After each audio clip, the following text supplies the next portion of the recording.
Thank you very much. So my name is Scott Orr. I am with the OmniSOC, which is a group that's originally formed by a partnership of several Big Ten universities to basically do what we're going to be talking about today. We collect a lot of the network telemetry data from the various members, and my team in particular, I oversee the SOC operations group.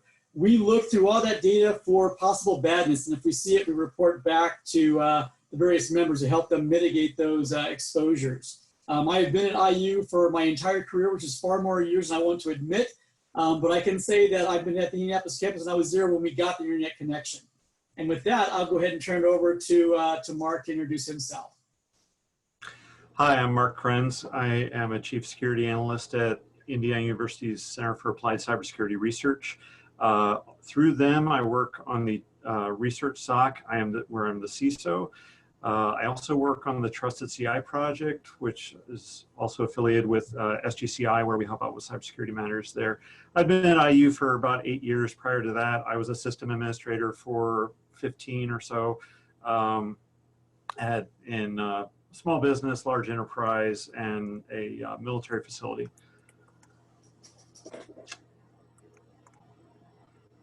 I'll leave it at that.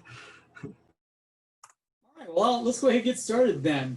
And I'm going to start with the bad news. I'm sure you all know this, but it's not really a question anymore on whether or not we will get compromised, but it's when will we be compromised and when is the next time? I think everyone here in the audience is very heavily on the academic environment.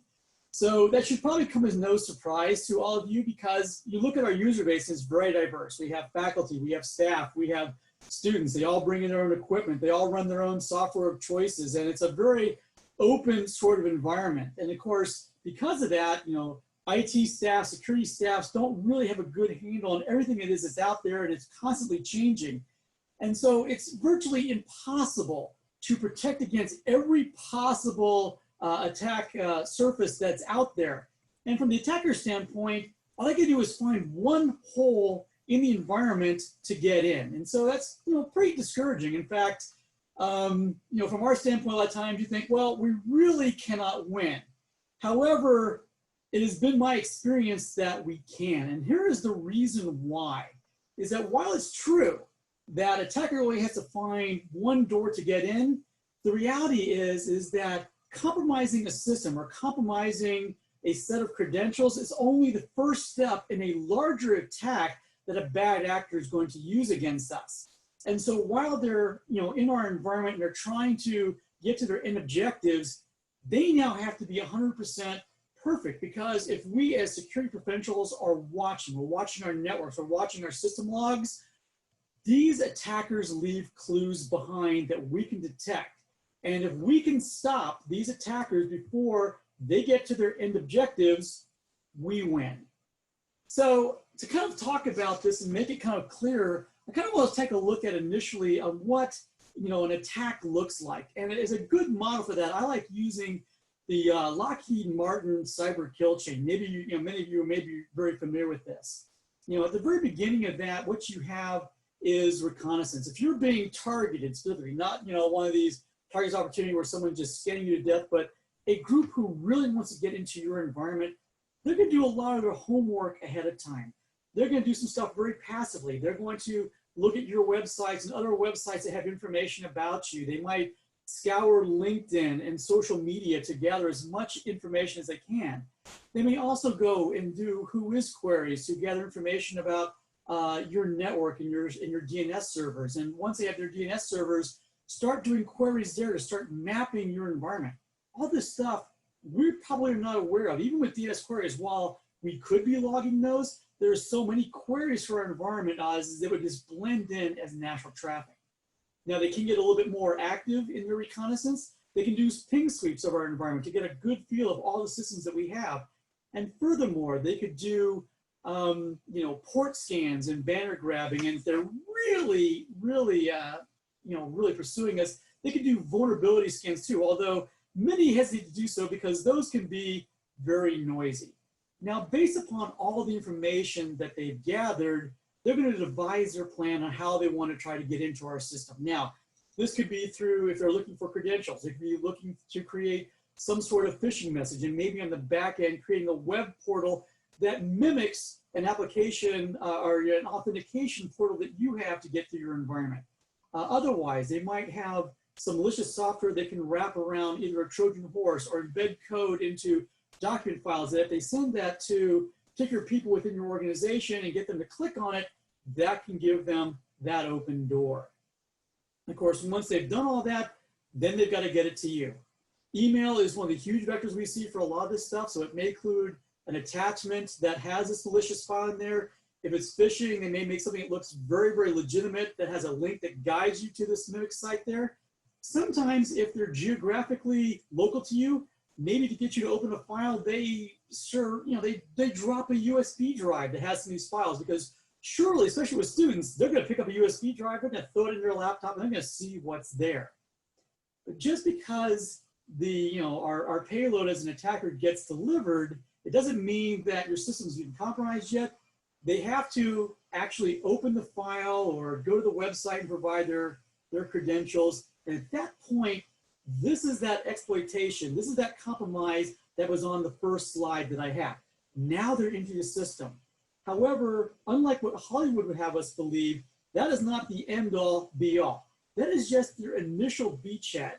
Many of the attackers have a very well-defined sense of what they want to get. They want to get, PII. They want to get credit card information. You name it, into your environment. And it takes a while to find that. And chances are, the initial exploit, they not only do not have the elevated privileges they need, they're probably not on the right systems with that. So they're going to have to get elevated accesses. They're going to have to start reconning the systems and break into other systems laterally so they can eventually get to the end target system that has all the stuff they want. Now, to make that possible, once they have this initial beachhead, one of the things they'll probably include is an ability to go back to their system to download all the tools they need. The initial exploit they had, very bare bones, but then once they get all these other tools in there, they can do the lateral movement, that scanning, looking for vulnerabilities and exploiting. And one thing they'll also install is a remote access Trojan, a way that they can communicate back and forth the system, especially if the original avenue they got into is closed. Through this remote access device, they can launch all their attacks. And also a lot of times these wrap devices will even call home. We call that beaconing. And over a period of time, they're going to go through your entire network until eventually they find the data they're looking for or their end objective. And if it is a case data, not only are they going to find it, they're going to exfiltrate it to get out to you. So there's a lot of things they have to do between the time they get initial compromise into a system or a set of credentials to the point where they can rule their attack a complete success. Now, timing is the issue. As I said, the initial compromise does not mean they've met their objectives. They have a lot of other things they have to do. And Mandiant does a survey every year. They call it their M-Trends report. And I was looking at the 2020 report, and one of the metrics that they track with all the people that they survey is what we call dwell time. And that is the time from that first initial successful compromise in your system to the time that they are detected. And really, the value they had this time was 56 days, which was the best that we have seen on any of the reports. But that's still 2 months that these attackers, these bad actors are running around your system trying to get access to sensitive pieces of information. And actually, I will be the first to tell you that I think 56 days is an underestimate. And the reason is that some of the attacks that are popular now are very quick to advertise themselves. One of the biggest, think ransomware. I don't know if any of you are long distance bikers or runners like I am. I rely heavily as a tech geek on my Garmin. And sure enough, Garmin got hit a few weeks ago. I could not upload my data, and they had to actually pay $10 million to get the decryption keys to be able to access their systems again. So, obviously that attack did not take 56 days before it happened. So from our standpoint, though, what we want to be able to do is detect these intrusions very, very quickly, respond and recover before the attackers can reach their end goals. And if we can do that, we can win. Now, one great source of information to be able to do so is looking at a lot of networking data. I'm going to turn over to Mark now, who's going to give you a quick overview lots of different network data that we can detect based on. Right, thanks, Scott. So by now you're probably wondering, how do I actually look at this data? And if you've ever run a program like Wireshark or TCP dump on your network or T-Shark, and you've seen, you've done like a network dump so you can see what's going on. Well, the network sensors are something that you can actually set on your network, but the first instinct might be to place these network sensors right around the router or the firewall for your network. And so you have a general network diagram here with the internet over in the purple cloud and your internal network on the right. And it shows the taps and port spans being placed right around the router. And this is so-called north-south traffic, traffic that's going in and out of your network that you do actually want to detect. But it could be that some of the traffic that you really care about for detecting an attack early happen east-west wise. They happen laterally between subnets and switches within your network. And so you also want to be able to look at that data because, for instance, an attacker coming in might not trigger anything just because they're coming in over an SSH port. Unless you're doing further detection on an actual host, you might not see it when they do an internal port scan across your internal network. So having those extra taps within your network or doing port spans or port mirroring on the switches will help you detect those early. And also placing sensors around sensitive data. If you have a DMZ or if you have like a special database, you probably want to place sensors someplace where it would detect some kind of ingress or egress into that system. Next slide, please. So when you're talking about capturing network data, there's a few, some terminology you need to understand. First of all, full packet capture, that's capturing everything. This is basically what you do when you're doing like a TCP dump or a Wireshark capture or a capture of the entire packet. Extracted content, this could be like files or SSL certs or other file, information that gets transferred, that gets extracted out of the data. The session, which is basically the transport layer stuff, which IP and port talk to whichever IP and port and which protocol they use, whereas TCP or UDP or ICMP. And then statistical data, like how many bytes packets were transferred, how many errors were there any other weird things that happened, were the different protocols that were transferred. And then the actual, layer 4 in the networking in the TCP IP model, the actual application level commands like an HTTP GET or in SMTP a mail from or a recipient to command inside the actual protocol that's used. Next slide, please.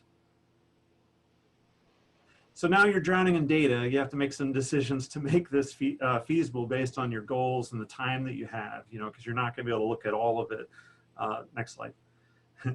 So obviously storing full packet captures requires a lot of storage, and searching through all that is probably going to be on the slow side because you have to go through the entire network dump. So it'd be nice to have a way to summarize this all. You're going to want to index your data somehow, by date, by the hosts that it connects to, by the network it's on, or maybe by the service, perhaps even by like which users it affects or the classification of the data that it's around. That way, when you have some kind of breach or something, you're able to get at the specific date that you're looking for, the specific host that you're wanting to look at to get at the actual data. And of course, privacy becomes an issue. Because now you can extract potential usernames, passwords, possibly do a replay of the network traffic. And you also have to worry about if the attacker gets a hold of your data, they could possibly do like a replay of these kind of attacks. And they would also be able to look at your outbound data to services from your users, legitimate users, to services that you're not necessarily in control of, and possibly be able to do replays against those. So this is a risk when you start doing full-blown network captures. Netflow data is a little bit easier to deal with. It's just the metadata, basically. The who did what, how long they did it, and how much was transferred, how many packets, how many bytes, and a little bit of the what. If it's just Netflow data, you're not going to get very much. If you talk about Zeek, then you start to get into what protocol commands were used and some of the files that got transferred. Next slide, please. So speaking of Zeek specifically, Zeek, which formerly was known as Bro, but we don't have to say that anymore. It monitors the traffic and can be either inline, like directly on the router, or behind or in front of the router, or done using network taps. I actually run Zeek on my home Linux router, and it just runs directly on the router, so I can actually see what's going on in the network. It makes it kind of nice because I can, just one single line for instance, a 4-hour Skype call or WhatsApp call or something like that. It by default includes a lot of default analyzers, and then you can download many more if there's a protocol that you're looking to monitor, such as cryptocurrency mining. People have made additional analyzers. By default, it's going to monitor things like DNS, FTP, HTTP, IRC, SMTP, SSH, a lot of the the common things that you care about. It can even do things like detect whether an SSH login was successful or not. It does this using heuristic analysis, which has to be adjusted a bit if you have like a message of the day on your SSH login. But this can be very useful, and I talked about this a bit on Tuesday in my log analysis class, and we did an example there. It also grabs copy of SSL certs and files that are transferred, so you can actually detect when like a SSL cert's getting ready to expire, or when one has been used improperly or on the wrong system or something like that. It'll detect protocols being used on a port where like the incorrect protocol is being used on port, like if somebody's trying to hide their SSH traffic on port 443, or it can detect when no protocol is being used on a standard port, like if you're just transferring binary data over port 53, DNS, is usually there, but if you're sending non-DNS traffic over it, it would detect that. It can also act as an intrusion detection system if you tune it enough. You tune it to like send detection notices to like a security analyst or system administrator. That wasn't the original purpose of the system, but that's what a lot of people use it for now. And it can even receive network data in the form of dump files such as PCAPs and stuff like that. So if you don't have a way to put it inline or using network taps, you can actually just dump the traffic from somewhere and then just send it to PCAP later. Next slide, please. So a traditional network intrusion device, it's going to alert you for instances where an attacker makes like a port scan or tries to upload an executable somewhere. But they generally have to be set up with signatures prior to the detection of something. You need to subscribe to like a rule set or use the default one, or you have to go in and write a bunch of your own rule sets depending on what you're trying to detect.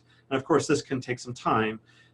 This is also the case with Zeek, but maybe a little bit less so, depending on what you want to do. Traditional NIDs, as they're called, require rules to be set prior to detection, and this is less than ideal when a vulnerability comes out and you don't have the signatures yet.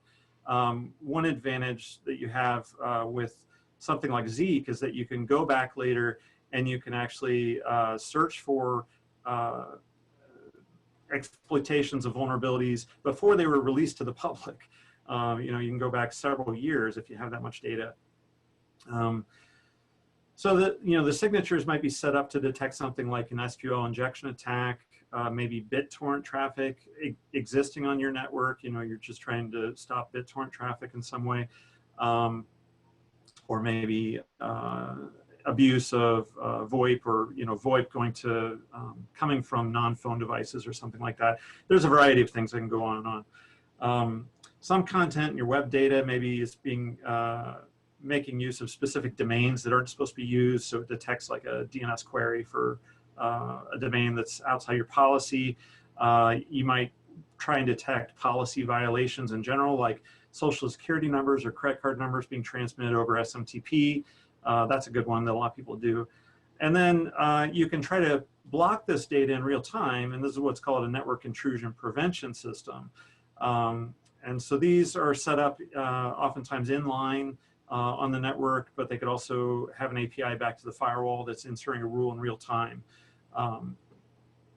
Okay, next slide, please. So here's some examples of some technologies. As I talked about NetFlow, NetFlow data can come from a lot of different network hardware devices. Many network vendors offer it, and they get sent back to like an aggregator on a machine that's like a server where you can do analysis on it, or pipe it into a SIEM or like Elasticstack or Splunk or something like that to do quicker analysis of it and do indexing of it. Zeek can also, is very similar. You can send the data back to a SIEM or Elasticstack or Splunk. And like I said, a big advantage of having this metadata that you're keeping around is that you can go back later and search for a vulnerability after it was released. Snort and Suricata are great examples of network intrusion detection systems that are signature-based. And then, there's next-gen firewalls by the major vendors, Cisco, Palo Alto, where they offer this stuff integrated into it and often let you sign up for like a subscription to Intel feeds and stuff in line. So now I'll hand it back to you, Scott. Thank you, Mark. Well, we got lots of source information, which is both the good news of it and the bad news of it. The bad news, of course, is we do have all this data and it's scattered out across a lot of devices. And so, for like on my side, my group, when we're doing analysis on, possible security incidents, it used to be in the old days that we would have to have a bunch of terminal windows open and to the best of our ability, use our grep, our set, our octfoo abilities to kind of search for information and copy and paste between various console windows. Very tedious, easy to make mistakes, easy to miss something. There's just so many different places to check. So to improve SOC operations and these sort of analysis, we needed a central place to be able to consolidate all this information to be able to do it much easier. And that's where you're going to enter the SIEM, the Security Information and Event Management platform. And this is kind of a one-stop shop for us to be able to do all of our work. We gather all this data from all these different sources, those next-gen firewalls, those intrusion detection systems, the Netflow data, the Zeek systems, and we bring it all into one central cluster of systems that we can then access. Now, one of the challenges, and if any of you have gone through Mark's log analysis course a couple of days ago, you probably saw this, is that every different platform likes to have their own ways of defining what field names are for the data that they're collecting, which is fine when you're just using that lone system, but when you're trying to go from one system to another, that becomes very problematic. So one of the things that happens as part of data ingest in our SIEMs is that we'll do what we call normalization. We'll decide what should be the variable name for a source IP, and we make that uniform across all the data sources going in. Also, one of the things that we can do during the ingest of data is what we call enrichment. So we can add additional metadata from external sources that can provide us more information that's beneficial to us during our analysis process. As one example, we do some tagging where we will just find, was the session initiated from inside our network as an outbound connection, or were outbound connections that initiate connections coming into us, or is it east-west network communications where both the source and destination are internal? So we can kind of put taggings there. Some other things that we do often, we'll do who is queries to kind of find when were certain domain, what was their creation date? So we find, domains that have been recently created, that might be suspicious to us. We'll grab ASN numbers so we have a good understanding on all different sort of IP block ranges that are really a part of the same network, even though the numbers might vary somewhat. And a number of other different things that we do for enrichment. In fact, really, it's anything that you can come up with, but you do have to temper it with making sure that you can ingest all this metadata that you're trying to get in a quick fashion. Now, because all the data is centralized in one location now, we can also provide some automation as far as doing analysis. In some cases, we can look for very specific sorts of items in there, some indicators of compromise, that if we see those, we want to know about those immediately. And so we can have scripts in place there that if we see, a particular range of IP address, as an example, or maybe a particular hash value, we want to know about it immediately, and they send us alert. On the other side, because of the huge volume of data, often it's hard for us to see everything we might be looking for. So this may be where we incorporate things like machine learning or some other tools to handle big data problems. So look for things that are out of the ordinary, but not necessarily something that maybe a NIDS would have notified us on. Now, once we do get an alert, our SOC analysts, our security engineers, we want to start going through that data, and we do throw through a series of dashboards. Now, dashboards have all sorts of combinations of different sorts of visualizations of data. It can also have the table sort of data that we like, from our text line days.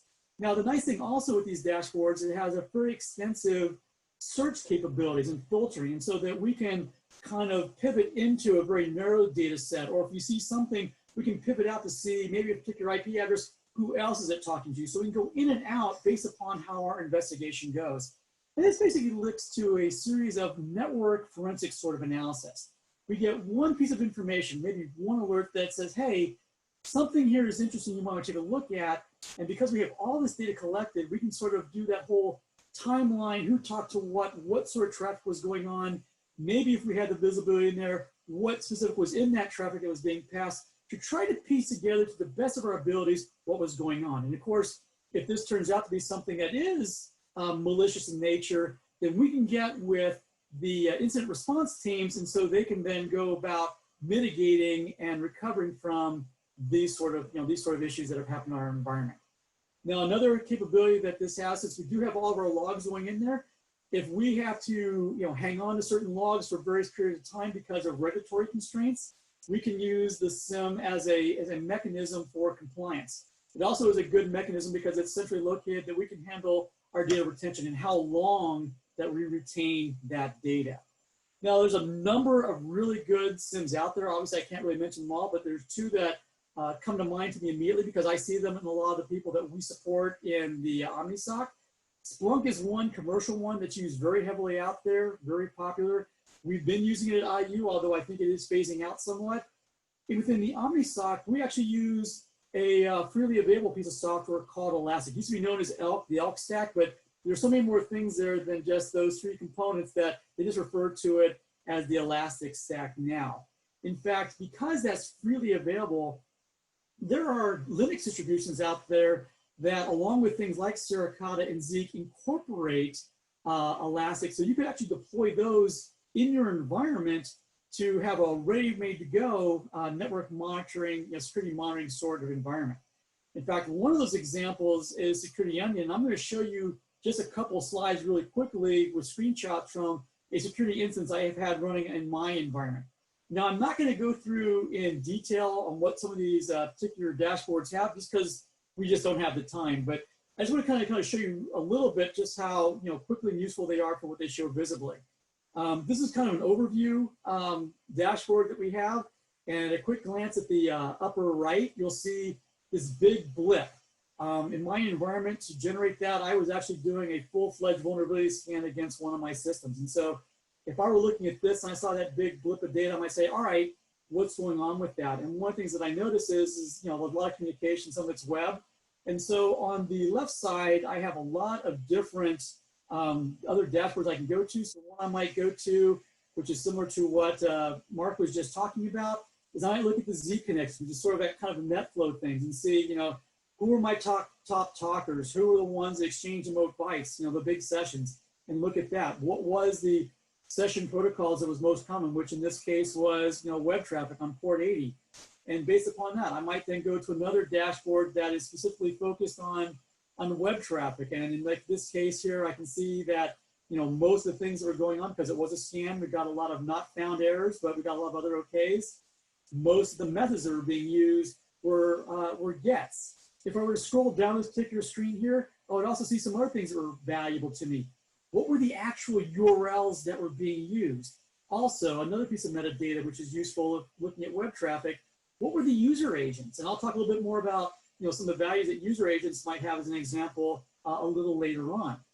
Now, as one of the previous slides also said, is that while it wasn't designed for this, Zeek can have some IDS sort of capabilities as well. And so when they see things, you can write special signatures to look for certain types of events, and it'll throw those into a file called notices. And so in this case, when I did that scan, there were some notice alerts that were hit, which showed things like an invalid SSL certificate, SQL injections, SSH password brute force attacks, port scanning. So we can have all these different dashboards. We can pivot in and out and even add search engine or search capabilities to both get more narrow in the scope of the data we're looking at or expand out depending on the situation. Now, once we have all this information in place, this is really where my team takes over. And I am a huge Sherlock Holmes fan, and this is really kind of how it is for us. We have all this raw data that might be innocuous to a lot of other people. We're going to try to make sense of it, and in particular, see if a crime is underway. Now, before I really get deep involved in some of the techniques we use to find that, I want to talk about the bad actors that we're chasing after. A lot of times you'll see bad actors defined as part of what their end objectives are. I like to look at the bad actors in terms of the numbers of them that are out there based upon their skill set. And so, of course, the very, very bottom, and I'm sure any of you who've done security for a long time have had more than your share of experience with these folks, but that are the script kiddies. You know, these are fairly clueless folks who want to be leaked. You know, they've gone onto Google, they've done their various searches, they found tools, maybe Linux distributions that have a whole collection of tools that they can launch, and without really any understanding of what they're doing, they'll fire off these tools against everybody, both internally and externally. They might go to YouTube videos for even more further details on how to do these, but they really don't understand what they're doing. And really all they provide for us is a lot of noise in our logs, or as one of my coworkers likes to say, it verifies for us that the internet itself is working. However, you know, we do have some threats that we do have to be aware of and have to be concerned about. One of them is the moderately skilled folks. These are folks who are clueful.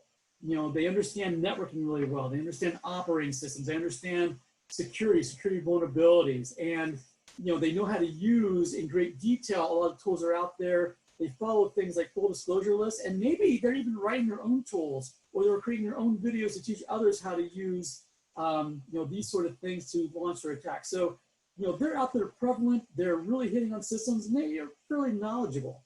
Now, a lot of times, though, they don't have the time themselves to do the type of research, or maybe have the expertise to do the research to truly find the vulnerabilities on themselves. They rely on others.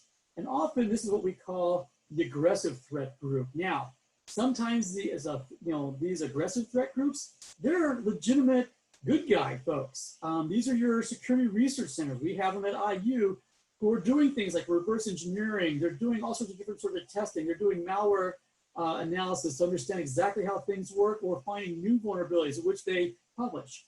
Some cases you have the bad actors who are also highly skilled in this regard, and they're doing it.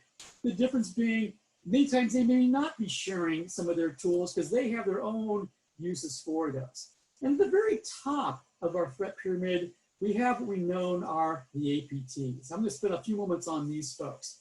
The APTs, it stands for, you know, the Advanced Persistent Threats. These can be state actors or non-state actors, but they are well-funded, well-resourced, and they're in this situation for the long game. They're not in for, you know, a quick smash and grab sort of you know, financial gain. They are in to gather lots of key information. They have created very sophisticated tools, almost all of which are kept very secret. And when they go into your environment, it's not for just a short time. They're into your environment for that long period of time. Those 56 days and longer, these are these folks. As they're working through their network, they're gathering all the information they can to be of benefit for them. They establish those rat sort of terminals so they can come back in and have that command and control. And as I said here, they've got an agenda. They're not in, you know, just briefly. They're going to be in there for a while to find whatever it is they want to get. Now, we know who the actors are. We have all this data collected. What are some of the things that we can start looking at to provide us clues about what these attackers are doing? And even the APTs, as good as they are at hiding their existence and all that, they do leave clues behind for us as a security analyst to detect. One very common one are hashes. They have malicious files out there. When this network traffic goes through, we can extract that. And our tools like Zeek can extract file hashes. And then as we see those as analysts, we can go to external sites out there that have a lot of these hash values for malicious software. Do we see matches? Do we see the hashes of files that are being downloaded in our environment? Are they on these lists? If so, we're probably going to investigate a little further to see what's going on there, because we definitely have seen some malicious files now showing up upon our network. We can also look at who is communicating with the systems in our environment. What are those IP addresses? And likewise with the hashes, there are a number of databases on the internet, open source intelligence in some cases, that we can look at network addresses, network blocks, and saying, what is the history of malicious habit? Are they, have they been spammers in the past? Do they distribute malware? And so we can look at those, and perhaps if we start seeing those, we can start blocking those IP addresses. However, if you've ever been in that game of IP address blocking because of this sort of thing, it's really kind of a game of whack-a-mole. As soon as you shut down a series of these addresses, those same attackers pop up with more. So another thing we can use to kind of help track down these folks, maybe block them a little bit better, is if we know the actual domain names that are being used. In particular, one of the data sources that we were talking earlier that Zeek is looking at is DNS. DNS is great. DNS shows you kind of coming attractions of what's going to happen ahead. If you open your web browser and you put in a URL, the first thing it's going to do is look at the host name portion of that. It's going to do a DNS lookup. So if we can see the DNS lookups, that's great, especially because in the case of IP addresses, in the days of cloud computing and all these virtualized hosted environments, is that we can have one IP address that supports 30 or 40 different systems on different domains. So by having domain names sometimes, and those same lookup tables, we can look up by domains and see if there's malicious traffic there, or there are malicious providers there, if we can block that. We can look at the payloads of the packets. Again, this is one of those things that Zeek is really good for us. And I mentioned, like with the HTTP stuff, what is in the application portion for HTTP? One good example that we have is user agents. What are the browsers that are being used in an environment? We can capture that. Sometimes that provides us clues. The full URL to include the URI portion can provide us clues. Have we seen this sort of thing before? Or is it trying to load some software that has bad stuff? We can go to various online open source internet sites like VirusTotal, put in a URL, and it can tell us if there's other people who've reported malicious activity from that. If we're really lucky, we can identify the tools the attackers are using. Sometimes we might find the tools in the system during our investigation, or we might see all the different things the tools have done and be able to recognize those. And by recognizing those tools, you'll know other places to look because you know other things that they may touch. And at the very, very top of this, we have what we call the TTPs. The TTPs are the techniques, the tactics, and the procedures that attackers will use to get into your environment, particularly those APTs. Think of this if you watch those, those crime shows. This is the MO of the bad actors. What are the different ways that they will use to get into your environment? And so this kind of gives the whole playbook on all the different tricks and trades that they use. Now, if you notice that this is referred to as the pyramid of pain, and off to the right on this slide, you'll see things like trivial, easy, simple, and you probably assume that this was a description of how easy it is for us as analysts to incorporate into our workflows to detect the bad actors being in our environment. Actually, though, what the pyramid of pain is, that pain is what does the attacker go through, the bad actor go through, if they have to change elements at each of these levels because they know that we're looking at those. Changing that, their files so the hashes are different, trivial. I can just simply, put some nonsensical statements in there, and as far as the hash is concerned, it's a whole new file. I already talked about the problem with IP addresses is playing whack-a-mole. They can, if they know that we're blocking certain IP addresses, they can use other sets. Now for domain names, it's still pretty easy, but now they have to do a little bit more work. They have to register more domains, and they can do so automatically through, creating a whole bunch of domains based upon various domain generating algorithms that their exploit software may already have, but now they have to do a little bit more work. But these first three don't really bother the bad actors too much. However, if we get really good at looking at network artifacts, or in the host case, host artifacts like might be registry keys, and be able to detect tools that are being used and be able to detect things that are happening based upon that information, now they have to start changing what they're doing. And so now you're forcing them into rethinking their different approaches to attacking. If we understand how their tools work and we know how to block their tools and the type of things their tools do, now they got to come up with a whole new set of tools. This becomes a real problem. And then certainly at the very top of this, if we can recognize based upon the tools that we know that they're using, who the APTs are, and we can go to sites like FireEye and see what are all the type of tools at various phases of an attack an APT might use and block all those, now we make it really tough to break in, to the point where many of those APTs might decide that we're too hard of a target, and maybe there's some softer ones that they could rather spend their time with. Now, as a good example of talking about the whole TTP and what they sort of use in there, here is one provided by FireEye from a group that they identify as APT40, which is a Chinese group which is looking for information on marine technology, because in 2013, the Chinese government put out a mandate that they want to modernize their naval functions by, I think it was like 2025. One way, of course, is to do so through traditional means, research, development. The other is to steal from somebody else. So in this sort of case, if I think we're being targeted by APT40, I might see at various points some of the different tools. So initial compromise, there's a list of tools that they're using there.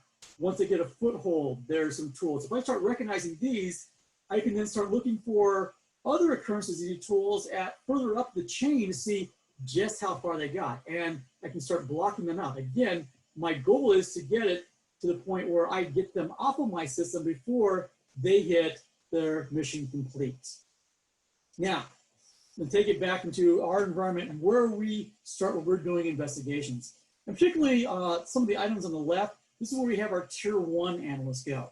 We're gonna go back to the NIDS as a good starting point. Now, again, if you've looked at NIDS and you collected that, there's a lot of noise that comes out of there, a lot of which is not actionable. But one thing we do to kind of focus, especially for our tier 1 folks, their initial efforts, is we look for any sort of new alerts that we've never seen before. And by seeing before, we're looking over the entire span of the data that we're collecting. So in some cases, this might be a new signature, maybe a new snort or Suricata signature that was just developed and deployed. In other cases, it could be a case where they've had these IDS signatures around for a while, but there's a new exploit in the wild that's now taking advantage of the vulnerability that alert is going to detect. So we start looking at those. Something new is happening in our environment that we had not previously looked at, and so we'll do an investigation there. What we'll also do is look for recent alert spikes. So we'll go back to the point where the last NIDS alert or analysis was done on a particular member, and we'll see, all right, what NIDS have we seen here? And particularly for the high reoccurring ones, we're going to do an analysis to find out, is this just noise or is there something actionable that's going on in there? It's a great starting point in our environment. Now, beyond that, what we can do is kind of the same way of what the NIDS are doing for us. If we have a lot of information on known bad, in some cases we can rely on shared threat intelligence, which says treat intelligence. Neither of us caught that. We could be looking at, for one, Twitter. Twitter's a great source of finding out some of the things that are happening right now in the environment. We'll get a lot we call IOC, those IOCs, those indicators of compromise, and say, all right, are we seeing this within our environment? So we can start going through, looking at our data, looking for these recent indicators and saying, do we see that? This is all relying on things that other folks or us internally previously have determined are already bad. This is known bad. And again, this is another thing that we can have our tier 1 folks look at. Going beyond that, which is where we go back into more my team, our security engineers, the ones who are doing a little bit deeper dives, we're going to kind of go and look at data a little different way. As I said, NIDS can be very, very noisy. And so a lot of cases what we want to do first is do a lot of noise reduction. So over time, we'll start taking a lot of NIDS alerts that we get that we know are false positives, and we'll put these into an allow list. We don't want to know about those to be triggered. And so what you're left with then are things that either are bad or we just don't know about them and we need to look at them. So this kind of makes it a whole different sort of environment to look at. But this is really challenging and it's constantly adapting, and it requires, amongst everything else, that you truly understand your networking environment. And really, especially for us in the academic side, that's a bit of a wild west. So you might think you know your environment, but small pockets of it, depending on research groups or other academic functions there, you may not know. So you may get a lot of misses here. Now, as we're doing really deep dives, another thing that it provides as benefits sometimes is what we call long tail analysis. When we were looking at the NIDS analysis, we talked about we were looking at really high spiking sort of alerts. But what if we go the other way? In this case, go back to our metadata. One of the things I might look at if I'm looking at HTTP traffic is what are events that don't occur, what are things we don't see very often? And like looking at user agents. So I expect to see a lot of Chrome and a lot of Safari and maybe, Microsoft's Edge. But if I see, a few systems have a user agent string that I've really never seen, that could be evidence of a malware and be evidence of it calling home. So I might want to dig deeper in that. And finally, again, because we do have all this huge data, we can use automated mechanisms like machine learning to create baselines for our environment and let us know about anything that kind of pops out that's out of the ordinary. Now, of course, just because we get alerts and we see things of interest, that doesn't really mean they're truly an incident. And so the key thing for us is to the very best of our ability, eliminate those false positives where we are, try to validate to the best of our ability. Now, and the way we do this in our event analysis, we do in a couple different phases. Here's sort of our process. The first part is we take a look at what do we know. So we get that initial alert, or that initial item, that initial event, which sort of captured our interest. And then what we do, as I've sort of been talking about already, we start looking at all of our other data sources. Can we find other pieces of information with these, associated with these IOCs that can confirm that maybe something else is going on that's bad? Or maybe that really is, really a false positive. We look at all the different data sources and build as complete of a picture as we can. However, we don't always have the full picture. There's always just going to be information that we don't have. And so the next thing we want to do is identify, all right, what don't we know? And then furthermore, does somebody else know? Is someone else maybe collecting some of this data that we can get to it? And if so, how can we get at it? So we can, we can look at this sort of thing to say, what can we do to get that more information beyond what we've already collected inside our SIEM? Now, one great source that we have, I didn't really include this in the earlier slide because we're focusing on network security monitoring here, but just as valuable to network security monitoring is endpoint data monitoring. So, we can do what we call, user behavior analytics. What are our user logins logs out? What resources are they accessing? When they're logging in, when are they logging in? Where are they logging in? Are they logging in concurrently? And are they logging in from places that maybe don't make sense concurrently? What applications are they running? Are the machines doing weird things? So looking at performance metrics, CPU load, memory load, disk usage, are we seeing anomalies there? Again, going back to Mark's course from a couple of days ago on log analysis, if we're looking at servers in our environment, do those actual service daemons and their logging provide us value? The web server, the access logs we get from the web server or the email server, there could be some valuable information on there. And then finally, all systems now typically have at least some elements of host intrusion detection systems built in. That can be virus detection, host-based firewalls. You might even have integrity detectors for files that have been changed. So collecting all that data too, that can maybe help further refine the picture we're seeing and either verify the things that we thought we saw from the networking data, or maybe say that, okay, maybe that wasn't really the issue that we thought that it was.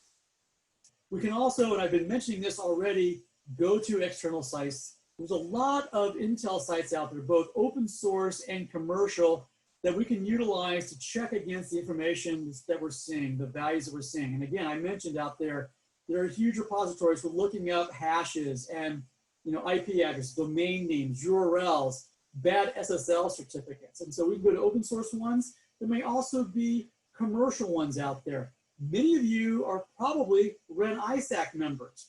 Amongst other things that they maintain is a threat intelligence sharing platform called SES. So one of the things that we will do is we might look for IPs in the SES database and see if anyone else has submitted those within our environment and what compensate level they had of those being malicious. One other thing too we can do, and you can generate intelligence internally through honeypots and honeynets. And if you're doing honeynet stuff, you might actually partner with like institutions. Duke does a great job of this with their Stinger project. And we as like individuals all deploy honeypots and share all the IOCs that we see on that. Nobody should ever be hitting these devices. So any information, any people who are trying to hit these systems is suspicious. So finally, then we take all this information we've gathered both internally and externally, and then we try to piece it together as what do we think truly happened. Some cases this can be very cut and dry. This is what we call our golden nuggets. We see IOCs that we know are just truly bad. If we see this, something evil is going on, and we have a tremendous amount of confidence in that there's an incident, so we can pretty much go on and report it. However, more times than not, we're not going to have the benefit of having those golden nuggets. So instead, we're going to start relying on things like our experiences, our gut feelings. We're going to look at, have we seen this sort of behavior before, and did it prove to be malicious at those times? Maybe we don't even have that much. Maybe we have to just look at the stuff and says, you know, something just doesn't feel right. And the one thing we encourage everybody on our team to do, no matter what level they're at, is to collaborate with each other.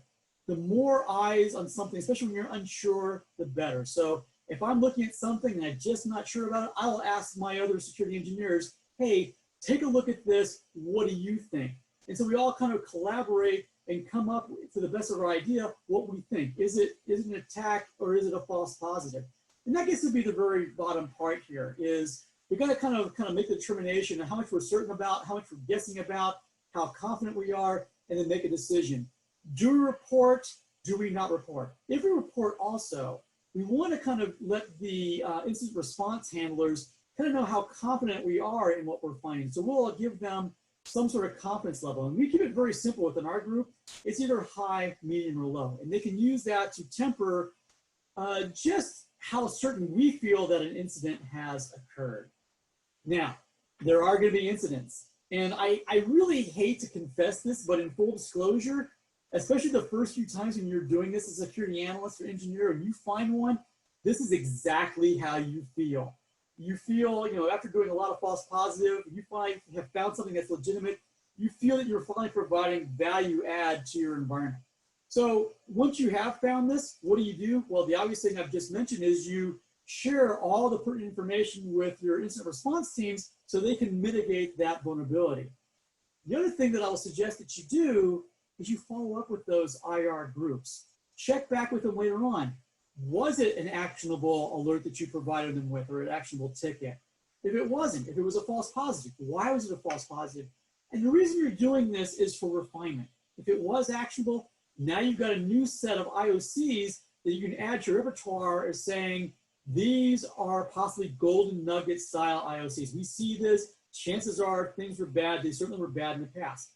If you're seeing these things that come back as false positives, well, now maybe we need to refine our process a little bit. You know, maybe these are cycle behaviors that, yeah, they look suspicious, but they are legitimate. And the other thing I'd really encourage you to do is to share with the wider audience. And again, this is something, if you are REN ISAC members, you're probably familiar with. We are, you know, a community that shares a lot of information, but you want to be careful on how you share it. And my recommendation is to use a traffic light protocol to kind of gauge how much information you share with different audiences. So in some cases, you can share a lot of things with everybody. Disclosure is not limited. Great place for a blog post, great place for tweets. You saw this sort of thing. Here are some IOCs of bad actors outside the internet that other people can start looking for, and they can start using that to help protect their environment. Now, in some cases, there might be some stuff that's in there sensitive, but you want to create just within a particular community. We'll classify those as green. You can consider in our situation here, the REN ISAC is that. If we see something, we might post something to the various REN ISAC email lists. We might also then post some of these IOCs to assess for other people then to find when they do their queries. If there's some more sensitive stuff in there, it might be amber in nature, where only the participating members of our group look at. In our case, we do share information that's just strictly with all the OmniSOC members, but not beyond that scope. And finally, if you have stuff that's really sensitive, has a lot of very internal, sensitive data that you don't want to get out to anybody, those are red, and you only share those with truly those folks who are actually affected by the particular attack. Now, when you're determining what these levels are, I say when in doubt, think red, talk with those people who are directly affected by the attack, and they'll give you a feel on how much information you can start sharing with a wider audience. And I really thank you for your patience. I knew this was going to be running long, as you were sort of warned about beforehand, and I do apologize also for probably having gone through this thing really fast. Both you and I will take a deep breath now. And what questions do we have? Oh, and here are some examples, some blogs and videos that you can take a look at to further your own knowledge on hunting. What questions do we have? I don't feel the need. I would have done it if it wasn't for the. I can't quite hear. I probably will go around the house and sweep before I vacuum.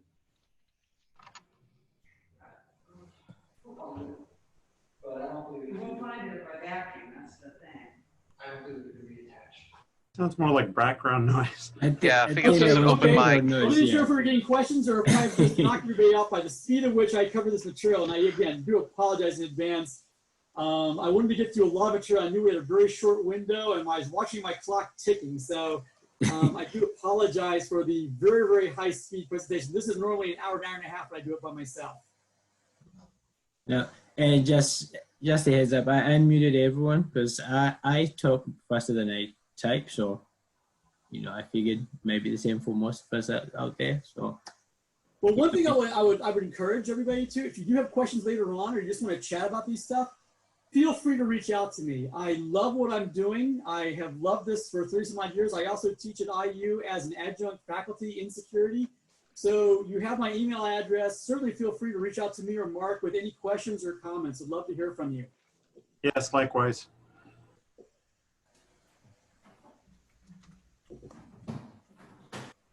okay. I did see one question here. How do I feel about TLS in relationship to packet inspection? Well, TLS, we don't obviously see a lot of information because a lot of stuff's encrypted, but actually TLS certificates can provide us a lot of information. For one, there are repositories out there that have signatures for maliciously used certificates. So certainly you have that, but also it's interesting to notice that attackers are assuming that no one's really looking at the certificates very carefully. So they're very careless in how they do those. So you see a lot of inconsistencies with the information that we see. So we might see city, state information, other parts of the issue or other part of the subject identifying information that just don't make sense. And so when we see things that are either missing or don't make sense, we'll flag on those two for deeper things. Oh, Jeremy's going to ask the bad question here. DNS over in HTTPS. We're still figuring that out. DOH is going to be a real nightmare because especially being a very open environment like universities are, we're not sure how to appropriately deal with that. If I were corporate America, I would probably block all outgoing DNS queries unless they went through our core servers and force everybody's hand. But you cannot do that in academia, not if you expect to keep your head. So that is a question that we're working on. Come back next year. I hope to have a better answer for you. The problem I have with DNS over HTTPS is that it decentralizes everything. It's like it's starting to do some bad practices that we basically designed DNS to not to do, which is centralize everything. So it doesn't really make sense. So.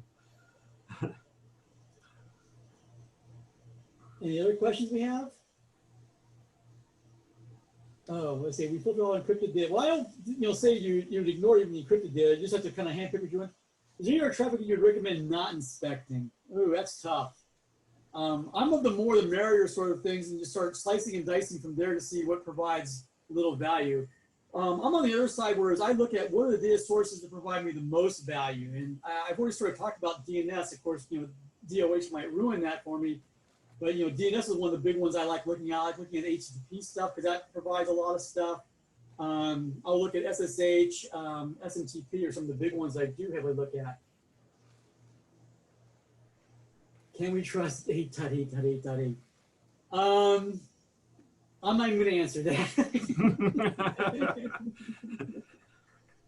For the same reasons that I'm against DNS over HTTPS, I'm against using centralized DNS servers such as 8.8.8.8 or 4.2.2.2.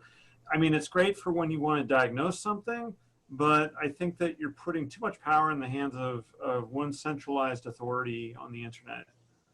So that's not necessarily like a security reason, but it's kind of an availability reason, which makes it a security reason.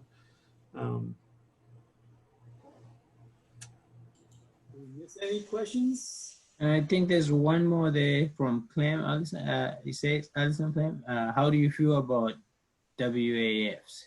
Is that in web application firewalls, or is that something different? I've not really dealt with most of those filters, but you know, it's part of the whole chain. I wouldn't rely as my only thing, but it's one element of many. Mark might have a better feel for this one than I do, so I'm going to actually defer to Mark on this, maybe see what he comes up with. Yeah, I mean, mostly what I've worked with is like mod security on Apache to monitor the protocols and use its default rules. Thing is, you're going to be doing a lot of tuning with something like that, especially if you're like hosting multiple sites and stuff like that. When I've done it before, you know, you turn it on and then it just has a whole bunch of false positives. It blocks a bunch of stuff, and you have to do a whole lot of tuning for it. But I mean, it's an effective tool. So, you know, it's how much time do you have, and what are you trying to do is usually what the decision comes down to.